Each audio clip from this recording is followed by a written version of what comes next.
the Lexus NX 200 turbo version puts out 175 kilowatts, 350 newton meters of torque, which is a good output from quite a mean looking vehicle, especially this front view over here.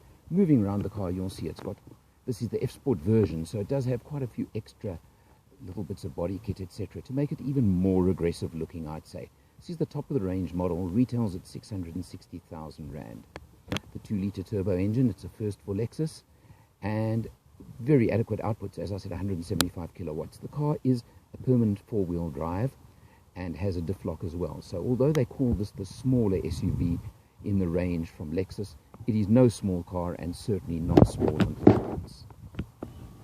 Moving inside the car, it's a full luxury vehicle. Although it may be an SUV, it's a luxury car. You do have your multifunction steering wheel with all your controls that you need on the steering wheel, of course. Plus you do have paddles for the gear shift.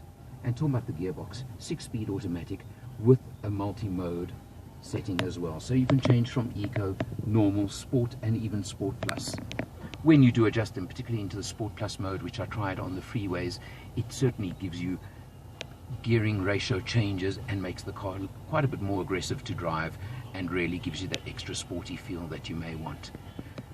All your luxury controls, of course, every luxury you may want. Moving to the infotainment screen, which is nice and high in the center of the dashboard, you can see over here showing various functions all at the same time, which is very useful in the normal mode.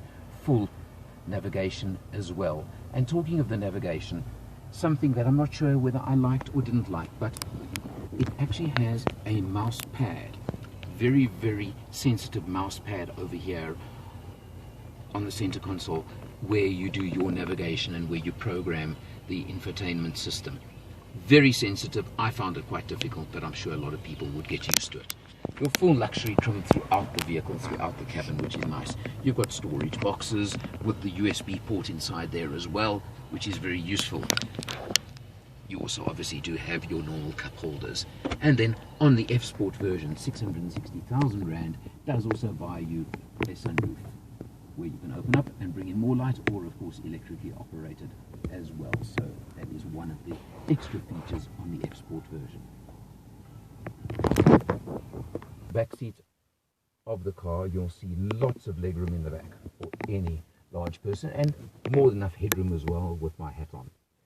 Nice feature of the Lexus NX 200 is the fact that you actually have adjustment on the backrest of the back seats, and that is individual as well. You pull a lever over here, you can bring the seat forward, obviously that's just showing you how it works, or you can recline it pretty far back, and you have that adjustment for whatever you are comfortable sitting in the back seat. Very minor effect obviously on the boot space, but I don't think it'll make any difference. Again, your rear seat passengers, lots of space, large window space as well, which is useful and a very comfortable, I would say, as a family vehicle.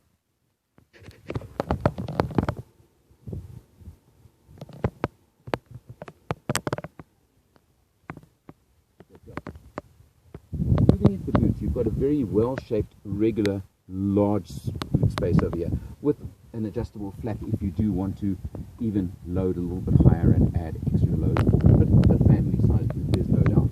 Underneath you do have very well packaged but a full size spare wheel as well, which is an important feature I think of any vehicle these days. So lots of space there as well. What I find a very useful luxury feature is simply press the button and the boot closes itself. Overall, spent a week with this vehicle, and average fuel consumption in a very mixed usage, including some open road, just over 10 litres per 100 kilometers, which given the size of the vehicle and the performance capability of it, I believe is more than acceptable.